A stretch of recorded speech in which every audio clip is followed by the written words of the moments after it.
días, ¿cómo estamos hoy? Buenos días. Sí, yo sé que hoy hemos tenido que adelantar el reloj, ¿verdad? O sea que yo también lo he sentido. Era como las 2 de la mañana y Mercedes me dice, Marlon, ha ocurrido un milagro. Oh, sí, son las 3. ¡Oh! Ok, no, ya, vamos. Qué bien, qué bueno estar aquí para alabar y adorar a nuestro gran rey. Hemos estado, tengo perdón Daniel, pero yo estuve ahí cuando Mercedes hizo esto. Yo más o menos la ayudé, pero claro, como yo no soy muy manita, entonces... Pero aquí vemos que Jehová es nuestro estandarte, amén. Amén. Entonces, y lo interesante es que Mercedes y yo no nos pusimos de acuerdo para nada en cuanto a qué es lo que íbamos a hacer hoy, ni nada, a pesar de que vivimos en la misma casa, dormimos en la misma cama, claro, somos esposos, que espera, bueno, esto ya, vamos a ver si esto no cae, si cae, bueno, ya ha pasado, ya, ahí, perdona, ya he vuelto, pero lo tremendo es que hoy vamos a hablar acerca de alguien que tuvo un estandarte y alguien lo tocó y se sanó. Así es. Vamos a buscar en Marcos capítulo 5. Vamos a comenzar con los versículos 21 al 28, luego seguiremos. Pero Marcos capítulo 5, 21 al 28, vamos a ponernos sobre nuestros pies en honor a la lectura de la palabra de Dios, no al que lo lee.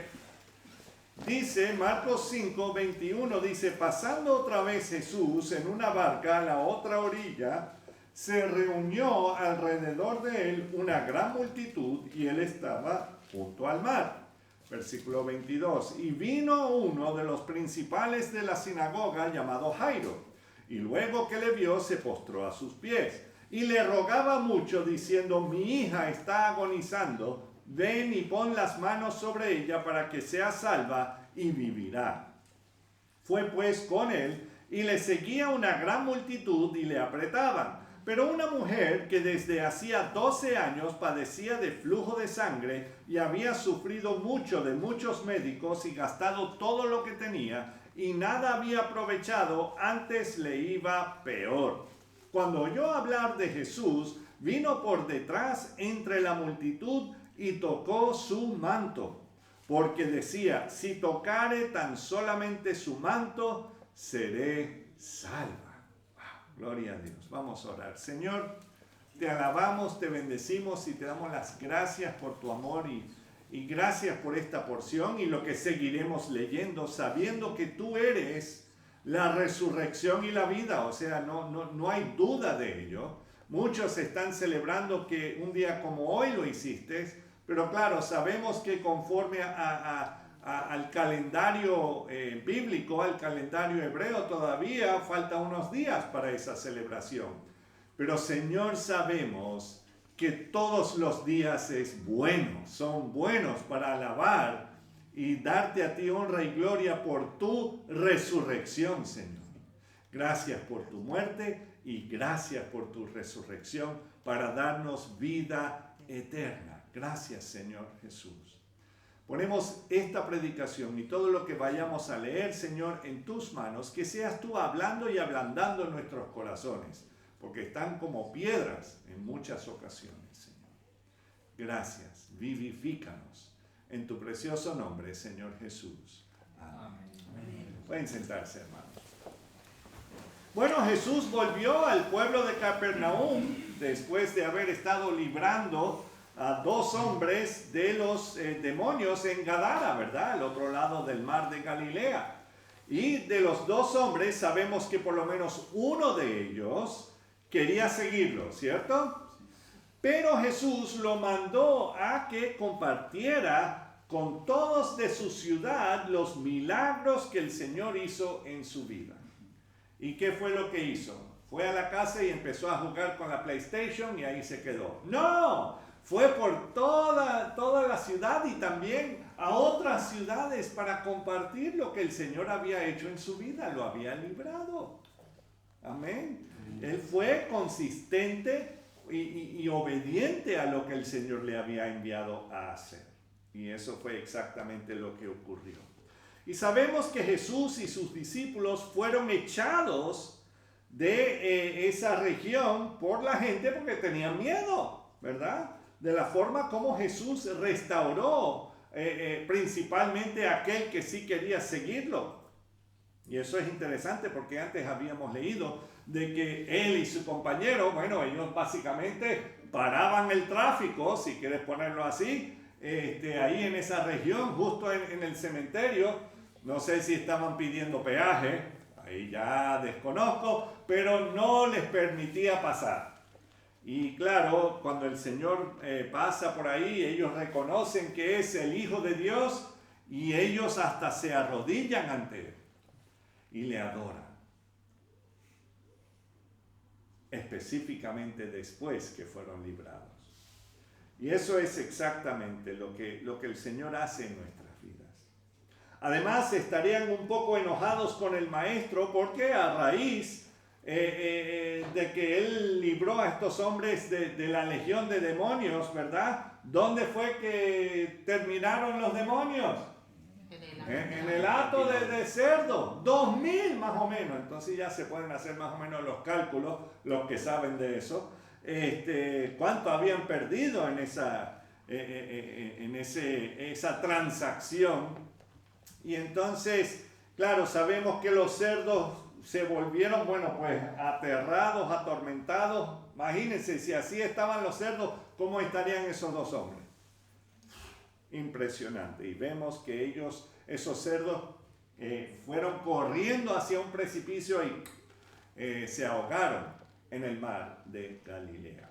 Ahora leemos en Marcos 5:21 que pasando otra vez Jesús en una barca a la otra orilla, se reunió alrededor de él una gran multitud y él estaba junto al mar. En otras palabras, ya el maestro no puede andar tranquilamente por ningún lado y mucho menos en el pueblo de Capernaum. Y se reunió alrededor de él, ¿verdad? Una gran multitud, pero ya se habían formado, ¿dónde? No en el centro, no en el foro, sino ¿dónde? Junto al mar, ahí mismo, donde él estaba saliendo de la barca y a lo mejor ni podía ni tocar el suelo, porque ya lo tenían, mira, vamos para acá, vamos para allá, ¿verdad? Pero vemos que el detalle es que no llega ni hasta el centro del pueblo. Estaba ahí junto al mar y Jesús estaba recién bajándose de la barca y ahí estaba la gente lista para recibirlo. Ya sabemos por qué. Ay, Señor, me duele esto, me duele lo otro. Ay, tengo hambre. O sea, el detalle es que no es que, oh, gloria a Dios, has llegado, qué bueno. No, es que tengo esto, tengo lo otro, espérate, déjalo respirar. Acaba de llegar, alábalo un rato, ¿verdad? Pero en medio de todo el pueblo reunido en la orilla, vemos a una persona que no nos imaginaríamos que estuviese ahí recibiendo a Jesús. Uno de los principales de la sinagoga, imagínense. Estaba ahí esperando que Jesús bajara del barco. Principal de la sinagoga, uno de ellos. Qué interesante. Vamos a leer Marcos 5, 22 y 23 y dice: y vino uno de los principales de la sinagoga, llamado ¿quién? Jairo, imagínense. Y luego que le vio, se postró a sus pies y le rogaba mucho, diciendo: mi hija está agonizando, ven y pon las manos sobre ella para que sea salva y vivirá. Este era uno de los principales de la sinagoga. Qué interesante. Después de tanto desdén que le tenían los fariseos hacia Jesús, y ver que Jairo, uno de los principales de la sinagoga de Capernaum, no solo reconoce que Jesús tiene el poder para sanar y salvar a su hija, pero mira lo que hizo, se postró a los pies de Jesús. ¿Qué dice la Biblia? Que no se debe postrar a ninguna imagen, ¿verdad? A nadie. Pero este hombre se está postrando ¿ante quién? Dios. Ante Jesús, Dios mismo. Y claro, me imagino que unos días antes él no hubiese hecho algo así, ni lo hubiese pensado. Pero el Señor se valió de la enfermedad de la hija de él para que él reconociera que, mira, ninguno de estos cáscaras de cocos van a salvar ni sanar a mi hija, ¿verdad?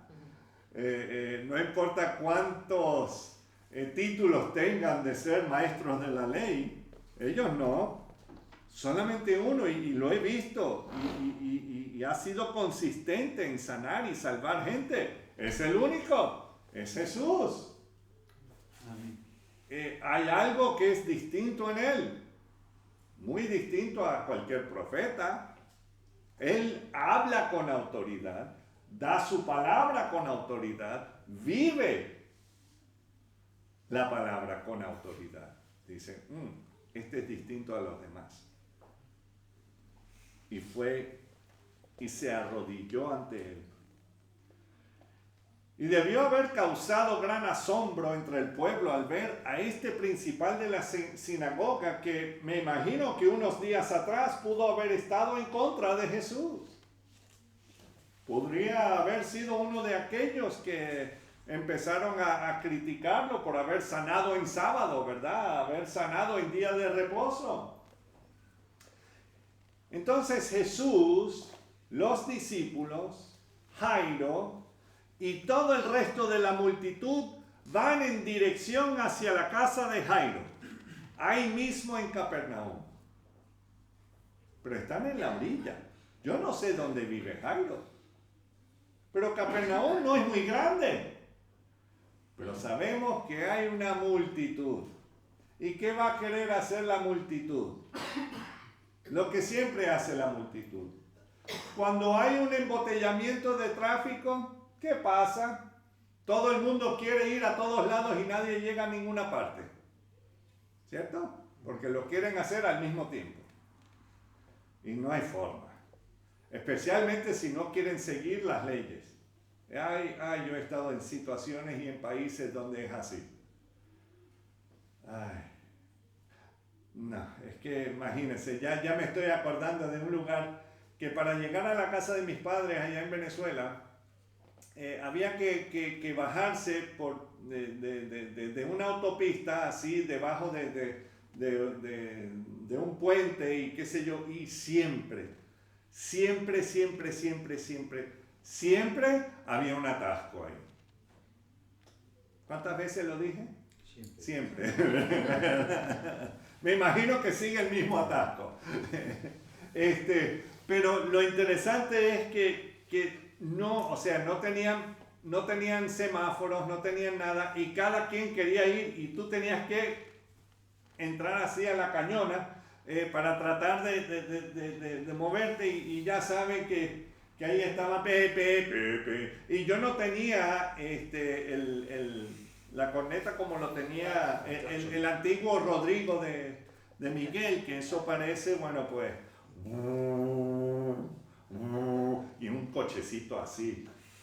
Yo creo que hasta Miguel, como cuán grande es Miguel, creo que le cabía solamente una pierna en ese coche, o sea, pero wow, la bocina que tenía, eso era de envidiarlo. Yo creo que se gastaba toda la batería en esa bocina, ¿verdad? Ayúdame, pastor, empuja el carro. Okay.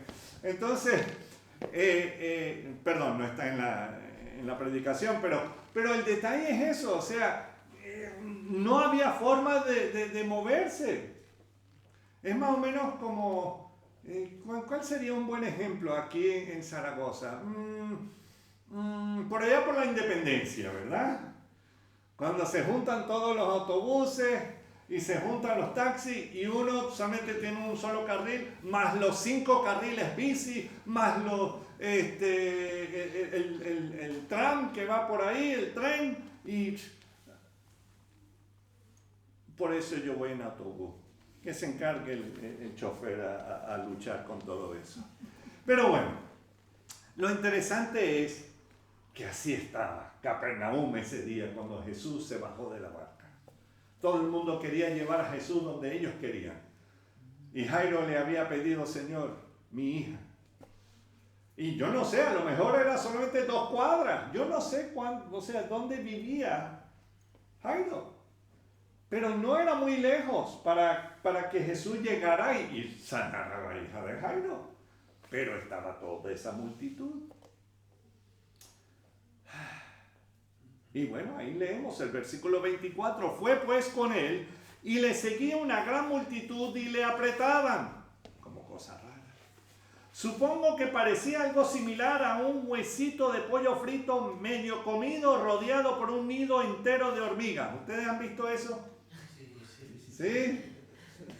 Que ahí tú ves que las hormigas están por todas vueltas y tú ves ese huesito de pollo dando vueltas en el mismo sitio. Y todos ellos quieren moverlo y no va para ningún lado. Y me imagino que era así. ¿Ustedes han visto eso? ¿O yo soy el único que he tenido la dicha de ver eso? Ya saben cuán aburrido era mi vida. Entonces, pero vemos que ahí está, tratando de llegar a un punto, a otro punto y avanzando, pero casi nada puede avanzar porque todo el mundo se está empujando mutuamente en la dirección contraria. Y en medio de todo esto encontramos a Yeshua, a Jesús, salvación, rodeado por sus discípulos y la multitud. Ahí está el Señor. Versículo 25, y aquí viene. Pero una mujer que desde hacía 12 años padecía de flujo de sangre y había sufrido, ¿cómo? Mucho. De muchos médicos encima de todo y gastado todo lo que tenía. Ahí se le fue todo el plan. Y nada había aprovechado. Antes le iba peor. O sea, fue a los médicos y parece que todos eran matasanos. Entonces, peor todavía. Cuando oyó hablar de Jesús, vino por detrás entre la multitud y ¿qué hizo? Tocó su manto. Ojo, bueno, voy a seguir. Porque decía, si tocare tan solamente su manto, seré que salva. Claro, salva físicamente, en ese sentido, porque ya básicamente imagínense 12 años con flujo de sangre continuo, eso es para matarte. O sea, ella estaba viva de milagro. Entonces, ¿por qué solo quiso tocarle el manto al Mesías? Bueno, por varias razones y posiblemente ella hubiera tenido otras más razones, pero aquí van algunas posibilidades. Primeramente, ella no quiso hacer ninguna escena, ¿verdad?, la cual le trajera ninguna atención innecesaria para aquella mujer, porque imagínense, ya de por sí ella sería considerada en esa cultura, en esa sociedad, impura. Y entonces, hacer esa escena y que el maestro la tocara, eso posiblemente no iba a pasar. Entonces, bueno, déjame tocarle el manto. Hermanos, no era el muy tal mentado manto de Turín. Imagínense la tontería que es. Después de pasar desde Génesis hasta Apocalipsis, diciendo que no harás imagen, ¿ustedes creen que Dios va a permitir que se haga una imagen o una impresión de Él? Claro que no. O sea, estaría yendo, entonces, ojo, hasta hay muchos evangélicos que se han tragado esta mentira. El manto de Turín es una falsedad. Sí, a lo mejor se llegó a algo, pero no es Jesús. Primero, Jesús no era vikingo y tiene una cara como si fuese de mi abuelo. Él era del Medio Oriente, hermanos. Él era 100% judío. No era vikingo. ¿Cómo va a ser? Oh. Imagínense, hace unos años atrás imagínense esto, tenían una réplica del manto de Turín aquí en uno de los museos de aquí de Zaragoza, del Cabildo, o qué sé yo. Imagínense, la réplica. Y la gente iba y hacía su asunto con eso. Por favor. La idolatría. ¿Cuántos le dan gracias a Dios que no se hizo ninguna procesión este año? De lo que sepamos. Gloria a Dios. Y yo me acuerdo una vez que creo que fue en el 2012, creo que fue, que imagínense, hasta cayó granizo cuando iban a sacar a los muñecos a pasear. Y cuando cae granizo, ¿sabe lo que dice la reportera? Ay, parece que la madre naturaleza no quiere que salgan hoy. ¿Qué? Entonces, para ti, o sea, eso no es nada sagrado, nada santo, o sea, bueno, imagínense. Que si la madre naturaleza, imagínense, madre naturaleza, ni dice ni Dios quiere que eso salga, pero la madre naturaleza. Por favor. Wow. Es que me deja anonadado. Pero bueno. Pero claro, ella no quiso hacer ninguna escena. Segundo, ella no iba o no estaba haciendo nada indecente. Además, el maestro no tenía que ser tildado de impuro al tener que tocar a aquella mujer. Ella sabía todo esto. Y tercero, el manto. El manto. ¿Qué era el manto? Un trozo de tela. Sí, un trozo de tela. Pero yo tengo aquí una pequeña representación y no es uno completo porque le falta algo. Pero esto sería similar, claro, el manto que llevaba Jesús le cubría todo el cuerpo. Yo también tengo uno que me cubre más o menos el cuerpo porque soy un poquito alto. Pero les traje la versión mini para que entiendan lo del manto. Ahora, aquí vemos unos flecos, ¿cierto? Y tiene como unos nuditos. No sé si lo pueden ver ahí. Pero esto sería una representación de lo que sería el manto. Y claro, Jesús lo usaba para todo. Pero el pueblo de Israel, los varones, ellos usan un manto para orar. Y entonces, claro, ellos se cubren totalmente, no traje el grande, pero el otro sí me cubre totalmente. Claro, los pies no, pero por lo menos esta parte. Y entonces, lo interesante es que, claro, estos flecos representan algo importante, representan las leyes de Jehová.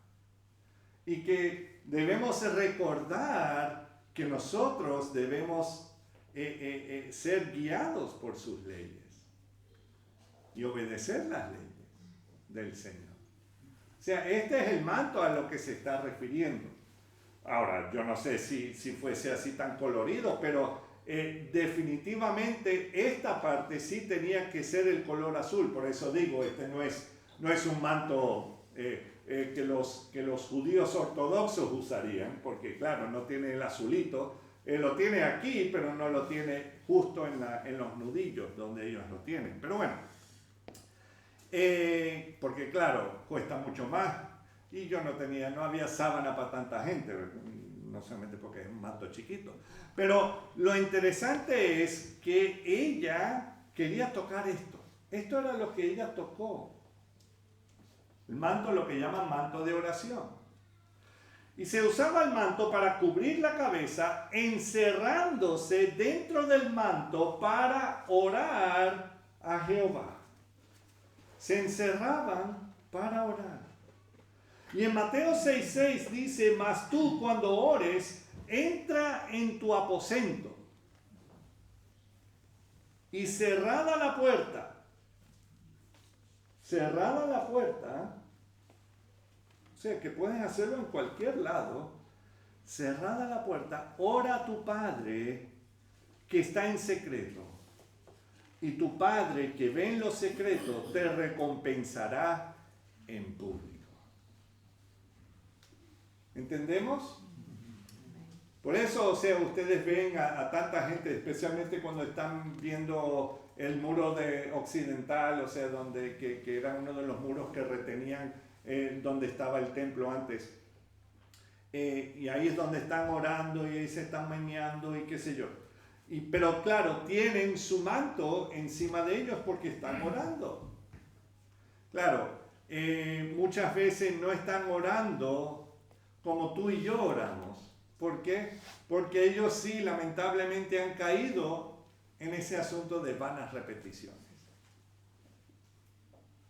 Entonces, eso es lo lamentable. Pero bueno, pero vemos que porque ella buscaba específicamente el borde del manto del Señor, el borde. Ella no estaba buscando, quiero tocar la cabeza del manto, o sea, esta parte. No, ella quería tocar el borde nada más. El borde, con eso ya. Porque para ella el borde representaba la palabra de Dios. O sea, una representación, ella sabía que no era la palabra de Dios, pero era la representación. Y imagínense, y si la palabra de Dios llevaba encima de él la palabra de Dios, qué mejor, porque Jesús es conocido como ¿qué? Como el verbo, ¿verdad? La palabra, el verbo.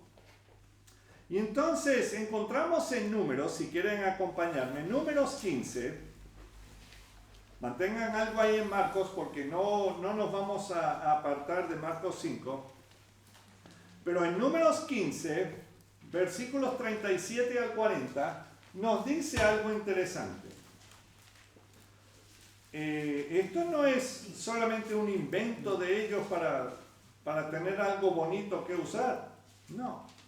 Esto es el Señor que les dice esto. Versículo 37 de Números 15 dice, y Jehová habló a Moisés diciendo, versículo 38, habla a los hijos de Israel y diles que se hagan ¿qué? Franjas. O sea, aquí vemos franjas. ¿Ven? Podemos ver las franjas, no estamos hablando de la franja de Gaza, estamos viendo aquí las franjas, que se hagan flecos, franjas en los bordes de sus vestidos por sus ¿qué? Generaciones. O sea, para siempre, por sus generaciones.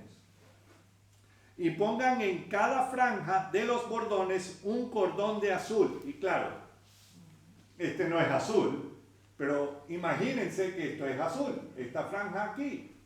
Este sería el borde que ellos sería de azul y sabemos que el azul que usaban no era un azul sintético, así como esto. No, se tenía que machacar montones de caracolitos para que se pudieran teñir la tela de azul. Y eso era costosísimo. Porque esos caracolitos se encuentran en muy pocas regiones. Y cuando leemos en el libro de los Hechos que Pablo había ido a Filipos y ahí se encontró con Lidia, que ella era vendedora de púrpura, ella era vendedora de esos caracolitos, o sea que esa doña tenía lana. ¿Okay? En cierto sentido, pero era como decir petróleo, o sea, eso era lo que valía esos caracolitos, y ella vendía y compraba en eso. Ahora bien, entonces, cordón de azul, versículo 39, y os servirá de franja para que cuando lo veáis, mira bien, para que cuando lo veáis os acordéis de ¿qué? De todos los mandamientos de Jehová para ponerlos por obra, y no miréis en pos de vuestro corazón y de vuestros ojos, en pos de los cuales os prostituyáis. para que os acordéis y hagáis que todos mis mandamientos y seáis santos, o sea, apartados para vuestro Dios. Entonces, esto era, o sea, solamente en modo de recordar las leyes del Señor y de cumplirlas. Amén. Entonces, eso es lo que encontramos. Moisés lo repitió en Deuteronomio 22:12. Dice, te harás flecos en las 4 puntas de tu manto con que te cubras. O sea que así, claro, es un manto mucho más grande que esto, pero en las 4 puntas. Ahí es donde los pondrás. ¿Estamos entendiendo o le estoy hablando chino? Entonces, el detalle es que los flecos, representando las leyes de Dios, las cuales nos acusan, y solamente por medio del sacrificio perfecto de Jesús nos trae perdón y restauración a una relación directamente con nuestro Padre Celestial. O sea que ella sabía que Jesús, claro, él era el único que podía sanarla, salvarla, de eso no había duda. Ahora, todavía ella posiblemente no estaba segura si él era Dios, ¿me entiendes? Pero por lo menos todo el mundo sabía que tú vas a Jesús y él te sana. ¿Estamos entendiendo? Entonces, estos flecos en el borde del manto no eran para ser usados como un elemento de prestigio. Y Jesús nos vuelve a decir, y si quieren buscar en Mateo 23, 5 al 9, Él nos dice la razón por la cual esto no es para tratar de, yo soy mejor que el otro, qué sé yo. Ya vamos a ver por qué. Mateo 23, 5 al 9. Y esto me recuerda, o sea, esto me recuerda de que su bandera sobre mí es amor. Levantemos, ¿qué bandera? Levantemos estandarte. O sea, oremos, busquemos el rostro del Señor. Ojo, no estoy diciendo que necesitamos usar esto para llegar al Padre, por supuesto que no. Pero para que entendamos, era lo que ellos se arropan y se arropaban para tener un encuentro con el Señor. ¿Entendemos? Entonces, vemos ahí en Mateo 23, 5 al 9, y claro, aquí Jesús está hablando acerca de los escribas y los fariseos, y leemos el versículo 5, antes hacen todas sus obras para ser vistos por los hombres. ¿Estamos entendiendo que lo hacen para que me vean a mí, ¿verdad? Pues ensanchan sus filacterías. Y las filacterías o filacterias, yo no sé cómo se lee eso, pero es una cajita que ponen aquí y otra cajita que se enrollan en el brazo. Y en esas cajitas están ciertos versículos bíblicos, creo que de Deuteronomio o de Números, que está hablando y que siempre tengamos la palabra de Dios siempre en nuestras mentes. Claro, ellos lo usan y el Señor les dijo que lo hiciera. Pero claro, lo interesante es que nosotros debemos hacerlo leyendo la palabra, memorizándola y poniéndolo por obra, su palabra. Amén.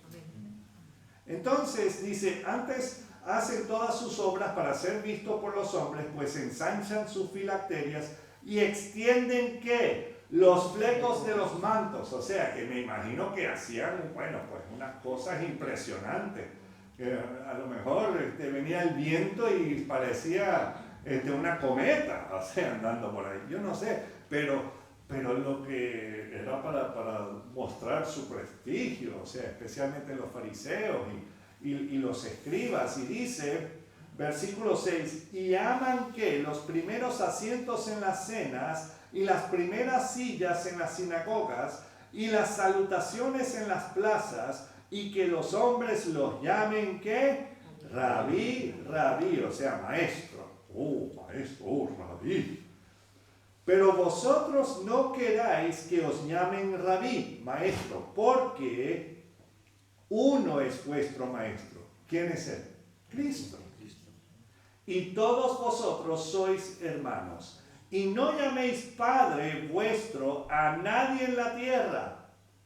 Claro, no se está refiriendo a tu papá y tu mamá, eso no es lo que se está refiriendo aquí, sino otra persona, o sea, oh, tú eres mi padre. No, no, nuestro Padre es Padre Celestial. Yo sé que el Kikín que estuvo en la Legión tuvo su pater, ¿verdad? Y todo el mundo lo llamaban el pater. ¿Ok? Pero lamentablemente no, nos dice que no hagamos eso en la tierra, porque uno es vuestro Padre, el que está ¿dónde? En los cielos. Una vez Mercedes estuvo, claro, mi suegra, o sea, es de la religión tradicional, y entonces nosotros la llevamos ahí porque ella estaba haciendo una comida en uno de los salones, porque era también un colegio y qué sé yo. Y entonces mi esposa llega ahí y dice, mira, ¿dónde está el cura tal? No me acuerdo cuál era el nombre. Yo no soy cura, soy padre, nosotros somos los padres del... Oh, sí, yo no sabía, porque el Señor me dice a mí que hay un solo Padre y ese está en los cielos, entonces es imposible que seas mi Padre. Claro, se enojó.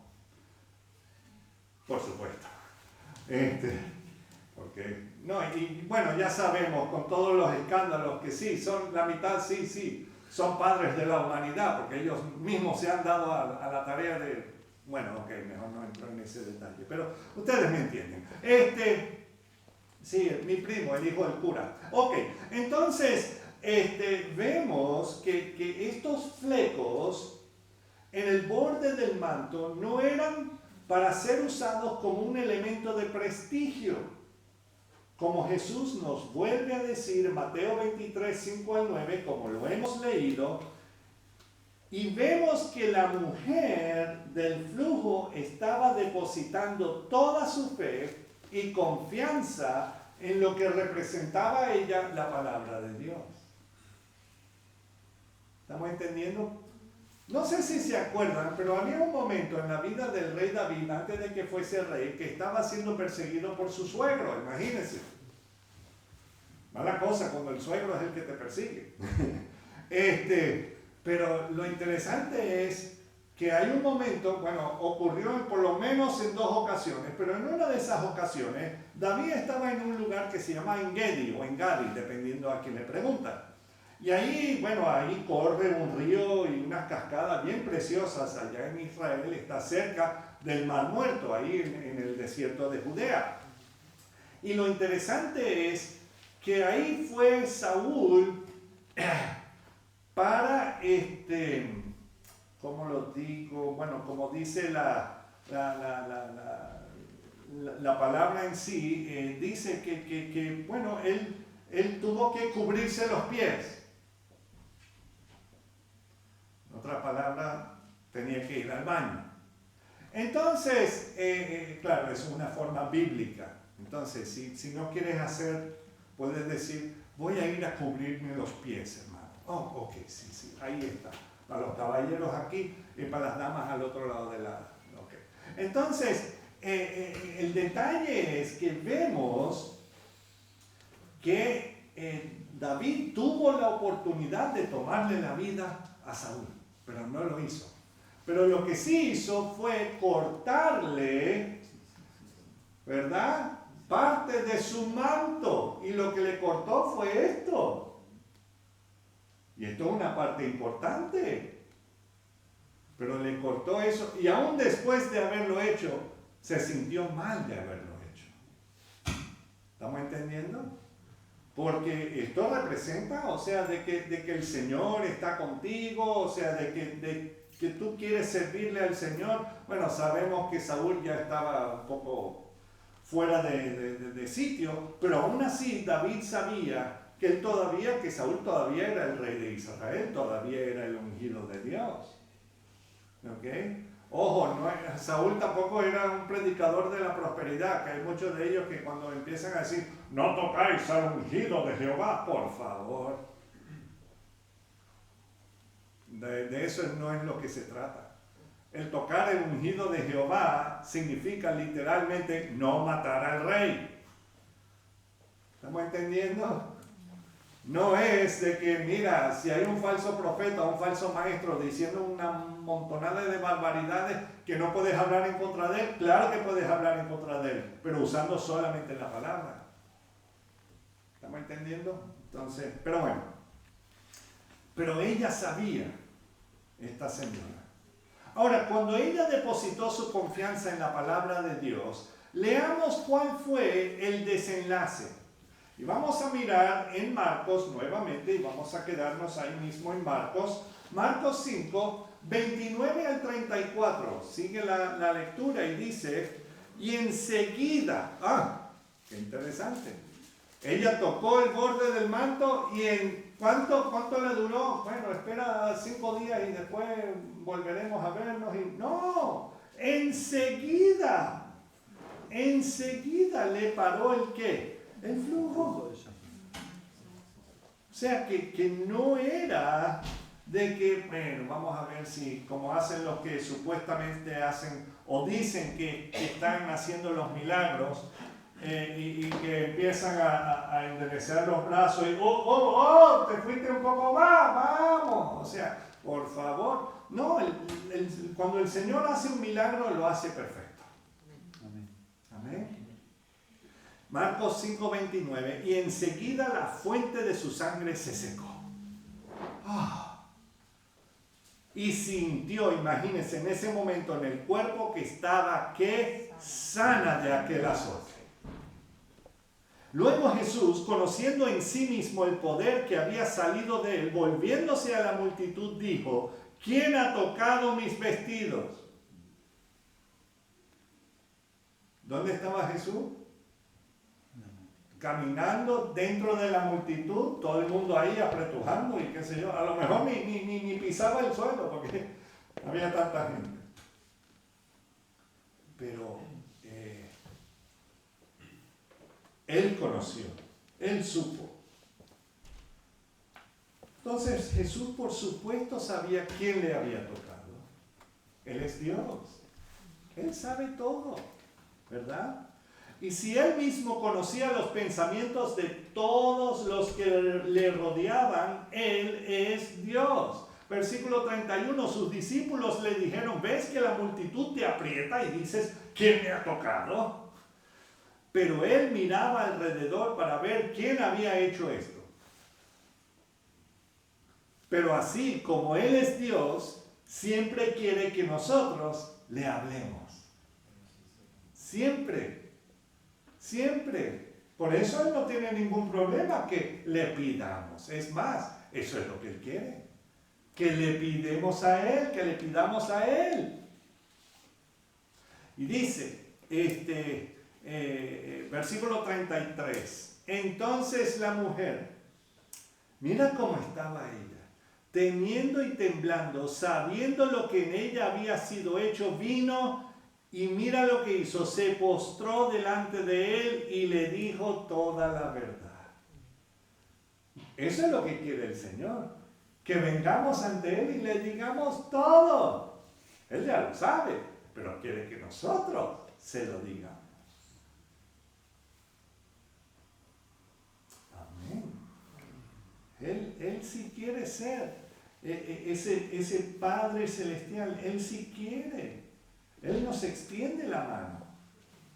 Y entonces, como leeremos, Jesús no lo hizo para castigarla, sino todo lo contrario, demostrar la fe que tenía esta mujer y el poder de Dios demostrado ahí. Mira el versículo 34. Y él le dijo, hija, tu fe te ha hecho salva, ve en paz y queda sana de tu azote. ¡Gloria a Dios! Amén. ¡Gloria a Dios! Mira lo que le dice, tu fe te ha hecho salva y también sana. Sé que la veremos en el cielo. Y ella nos dirá, sí, mira conmigo. Mira lo que ha hecho Dios. Mira lo que ha hecho Dios. Toqué su manto, me sanó. Entonces, justo a tiempo me salvó. Ok, entonces es que tenía que terminar esa estrofa, porque si no, entonces me quedo con eso, con el run run aquí y no puedo soltarlo. Ok, entonces, pero dice, hija, tu fe te ha hecho salva, ven paz y quedas sana de tu azote. Esta mujer había sufrido de eso por 12 años. 12 años. Y esto nos trae a los próximos versículos de Marcos 5. ¿Qué pasó con Jairo? Versículo 35 al 43. Vemos a Jairo, uno de los principales de la sinagoga de Capernaum, quien había encontrado a Jesús en la orilla del mar de Galilea, rodeado de una multitud enorme de personas. ¿Se acuerdan? Y su hija estaba muy enferma. Y según Jairo, a punto de morir. Supongo que Jairo ya se estaba saliendo de sus casillas, ¿verdad? De preocupación debido a lo lento que se estaba moviendo dentro del pueblo. Y ahora la mujer del flujo de sangre, y posiblemente pensaría, sí, qué bien esta mujer fue sanada, pero no llegaremos a tiempo para sanar a mi hija. ¿Qué va a pasar? Sí, gloria a Dios, pero vámonos. Y aquí es donde leemos en el versículo 35 lo siguiente. Mientras él, claro, Jesús, aún hablaba, vinieron de casa del principal de la sinagoga diciendo que tu hija ha muerto. ¿Se imaginan eso? Que tú estabas buscando al maestro y lo encontraste y wow, hasta hiciste una escena delante de todo el pueblo. Para nada. ¿Ahora qué? ¿Ahora qué? Entonces, vemos esta persona que le dice, tu hija ha muerto, ¿para qué molestas más al maestro? Ya. Puedes apagarlo, porque esto ya me tiene... Eso, gracias. Ok. Todavía me oyen, ¿verdad? Sí. Pues necesito gritar un poco más. No, ok. Entonces, vemos que esta persona tuvo el don del desánimo. Nosotros conocemos personas así. ¿Para qué molestas al maestro? Ya está muerta, ya. Gracias. Gracias. Entonces ya Jairo, supongo que ahí se le esfumaron las pocas esperanzas que todavía le quedaban. Ahora, nosotros no hemos experimentado algo similar en nuestras vidas. Espero que con algo tan fuerte como acabamos de leer, espero que no hemos tenido que pasarlo así. Pero, ¿y si ha sido algo así como la pérdida de un hijo o la pérdida de una hija, ¿verdad? Que ha sido por impotencia o por ignorancia. Los que te rodean, los que no conocen al Señor, posiblemente les recriminan que eso les pasa por no seguir las religiones y costumbres, ¿verdad? Y tradiciones de los abuelos y los padres. ¿Cierto? Posiblemente. Y ahí es donde vemos a Jairo. Le quiso dar la oportunidad a aquel quien le había sanado a un endemoniado ahí mismo en la sinagoga de Capernaum.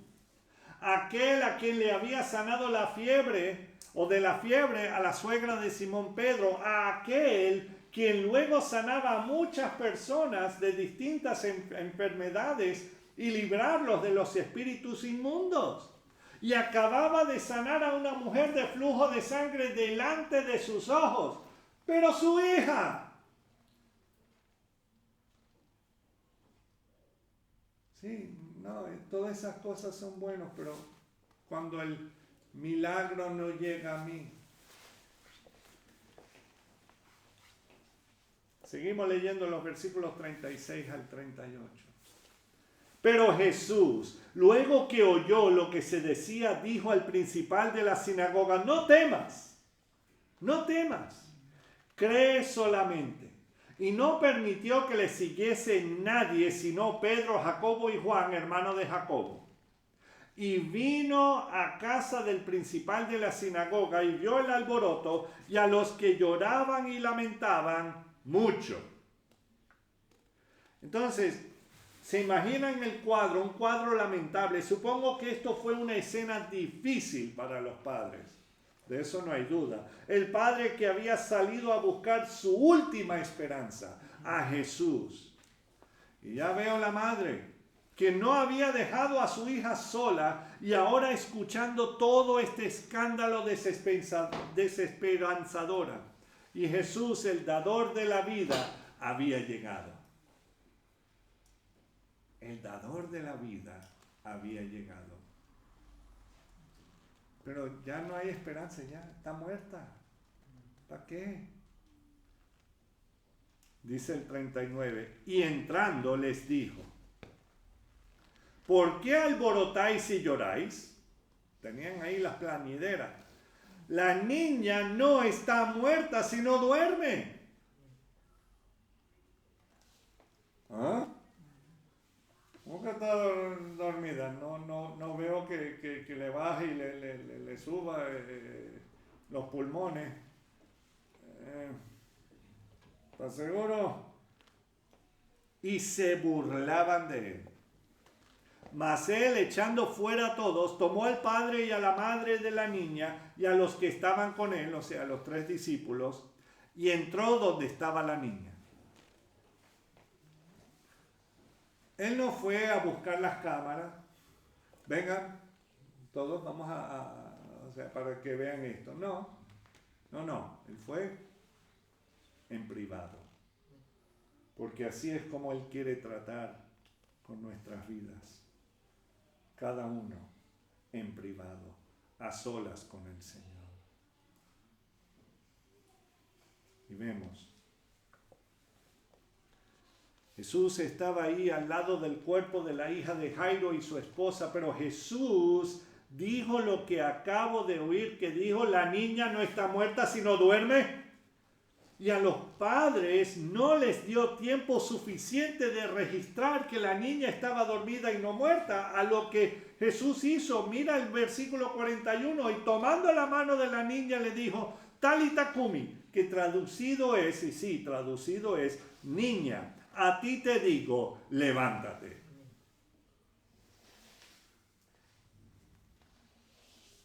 A ti te digo, levántate. Y padres pueden usar este versículo especialmente para despertar a los muchachos para que vayan al cole, ¿verdad? Talita cumi, ¿verdad? Especialmente si son Mario y Sandra, pueden usarlo, o sea, para las niñas. Talita cumi. Vamos, para el cole. Okay. Pero aquí vemos que ella se levantó, dice el 42, y luego la niña se levantó y andaba, pues tenía 12 años. 12 años. Y claro, los padres se espantaron grandemente. O sea, estaban contentos, pero todavía no sabían qué hacer. Pero él les mandó mucho que nadie lo supiese y dijo que se le diese de comer. Por eso yo sigo al Señor aún más, con más ahínco. Siempre nos da de comer, gloria a Dios. Mira, o sea, no solamente estaba muerta, tenía bajón de azúcar. Entonces, pero mira lo que hace el Señor. O sea, claro, eso estoy siendo un poco jocoso con el asunto, pero lo interesante es eso. O sea, el Señor conoce todas nuestras necesidades. Y los padres no sabían cómo actuar. Jesús acababa de resucitar a su hija. Nuevamente, gloria a Dios en las alturas. Y claro, aquí estamos nosotros, unos 2000 años después, leyendo esto y diciendo: ajá, qué chévere lo que pasó en aquellos días. ¿Y hoy qué? Al leer acerca de la sanidad y salvación de las garras de la muerte de estas dos hijas de Israel, debemos ver algunos detalles que las dos tenían en común. Así como dije, las dos eran descendientes de Abraham, Isaac y Jacob, ¿verdad? Las dos necesitaban la intervención directa por parte de Yeshua, la salvación de Jehová. Y por supuesto, las dos no tenían las mismas edades. Pero algo curioso, la mujer había estado sufriendo lo del flujo de sangre por el mismo tiempo que la niña tenía viva. 12 años. Y las dos, si Jesús no hubiera intervenido, hubieran muerto.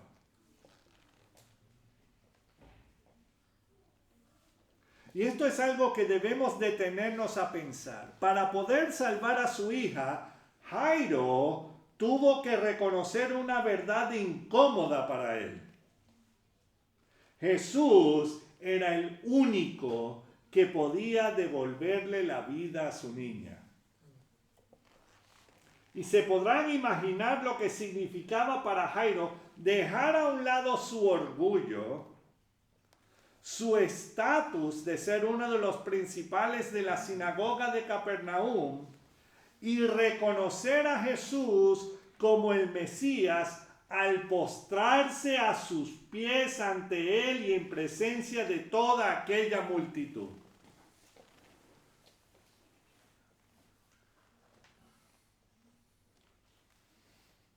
Algo que recibiría mucha condena por parte de los otros principales de la sinagoga, además de los escribas y fariseos que vivían ahí. Para mí, posiblemente, él perdió ahí su estatus, ya perdió todo. Hasta a lo mejor lo echaron de la sinagoga, desconozco. Lo arriesgó todo. ¿Hasta qué punto estamos nosotros dispuestos a arriesgar por Cristo?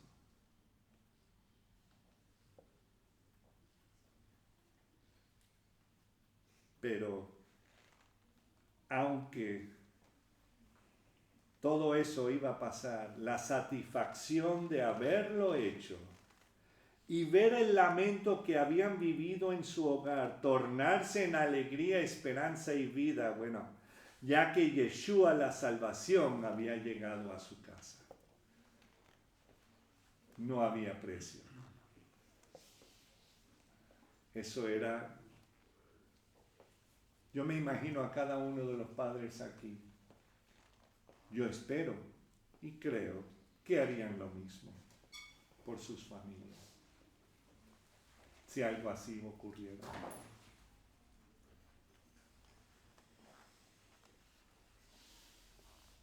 ¿Y qué comentar de la mujer que había sufrido del flujo de sangre por 12 años?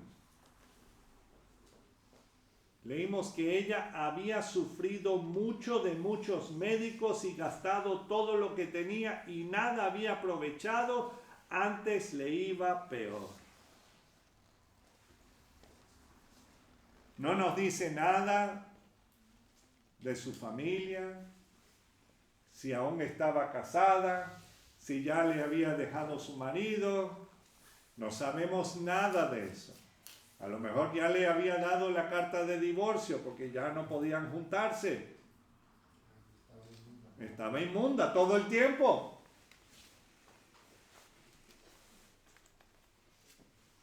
Espero que el hombre fuese amoroso y estuviese ahí con ella, porque eso es la promesa que uno hace.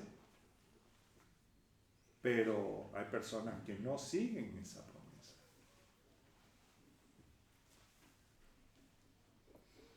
Pero en Cristo, Él nos da no solamente ese perdón, pero también restaura. Restaura no solamente vidas, pero restaura corazones. Amén. Amén.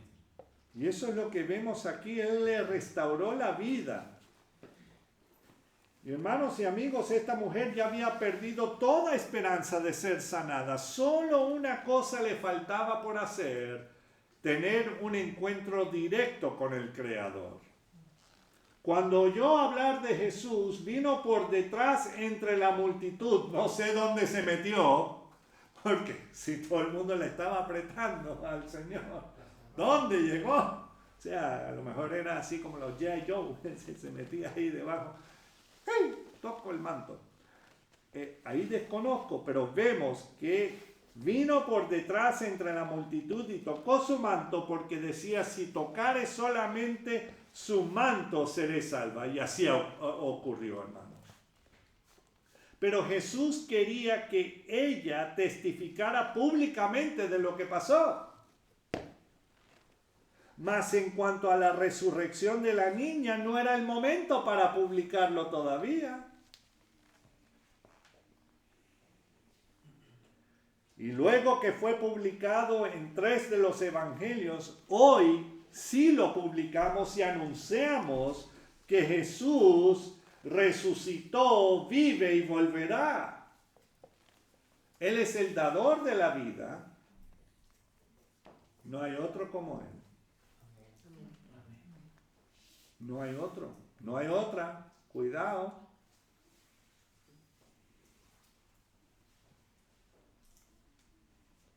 ¿Y qué pasa con nosotros hoy? Bueno, hemos visto al Kikín resucitar de entre las sábanas. Gloria a Dios, lo soltaron. Por lo menos hoy. Esperemos que lo sueltan un poco más a menudo. Le sigan pagando todavía, pero esa es nuestra oración. Pero el detalle es, hermanos, ¿y qué de nuestras vidas? ¿Qué clase de problemas o muerte estamos enfrentando? ¿Estamos enfrentando desprecio? ¿Estamos enfrentando personas que no nos quieren perdonar o que nos es difícil perdonar? Hoy es día de salvación. Hoy es día de volver y buscar al dador de la vida, pero en todos los aspectos. Es el Señor que nos da vida, y vida en abundancia. Es el Señor que nos vivifica, que saca todo lo que tenemos por dentro, que no debe estar ahí, y lo arroja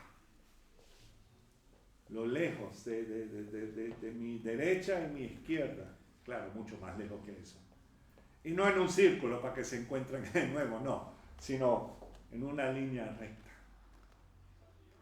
Dice que también sepulta nuestros pecados en lo profundo del mar. Entonces, ¿qué traemos hoy que necesitamos ser extirpados de ello? Y el Señor está dispuesto a hacerlo, o de sanar. A lo mejor estamos como un flujo de sangre continuo y esto no para. Cualquier cosa que esté ocurriendo. Hoy es día de salvación. Hoy tenemos que entregarlo todo al Señor. Dejar que Él obre en nuestras vidas. Dejar que Él obre en las vidas de nuestros seres queridos. Dejar que Él obre y punto. Soltarlo y dejar que Él haga el milagro que necesitamos. Amén. No hay otro, no hay otra. No hay otro nombre. No hay otro nombre como Jesucristo. No hay otro nombre como Jesús. No hay otro nombre como Jesucristo.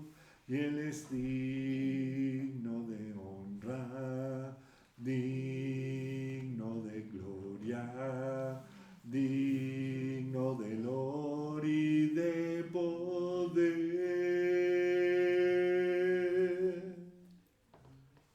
Señor, te alabamos, te glorificamos y venimos ante ti, Señor, rotos, destrozados, compungidos, como aquella señora que ya no sabía qué hacer, ya se había agotado hasta sus propias fuerzas, Señor, y tú le devolviste la vida y la salvaste también. De igual manera esta niña, Señor, tenía toda la vida por delante y parecía que no iba a pasar, no iba a ocurrir, pero tú le devolviste la vida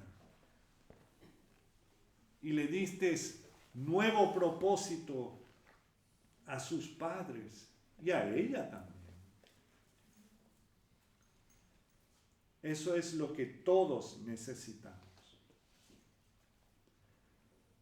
Posiblemente estamos enfrentando diversas luchas, diversas pruebas y pareciera que está fuera de nuestro control, y es así, está fuera de nuestro control. Si pensamos que podemos controlarlo, estamos mal. Solo tú eres el que tienes todo bajo tu perfecto control. Tú tienes los planetas y eso, pero aún así eso no es lo más importante para ti. Para ti somos cada uno de nosotros y cada cosa que nos sucede. Yo te pido, Señor, que seas tú visitando a cada persona aquí, a cada persona que nos están viendo, Señor. Si nos hemos alejado de ti, Señor, acércanos a ti como un buen pastor. No nos sueltes, Señor, pero ayúdanos a no soltarnos de tu mano, porque tú siempre estás ahí. Perdónanos las veces que nos hemos soltado de ti pensando que nosotros sabemos mejor. Y no es así. Te pido, mi Dios, que seas tú interviniendo en cada vida aquí, incluyendo la mía, incluyendo las vidas de los niños que están al otro lado de esta pared, Señor, y de los maestros. Bendice a cada uno. Gracias, Señor. Así como le devolviste la vida a una niña, Señor, devuélvele las vidas a estos niños que están siendo azotados por el enemigo cada día, Señor, en los coles y también en los medios de comunicación y todo, Señor. Solamente en Cristo, solamente en ti, Señor, hay salvación. Y ayúdanos, Señor, a perdonar,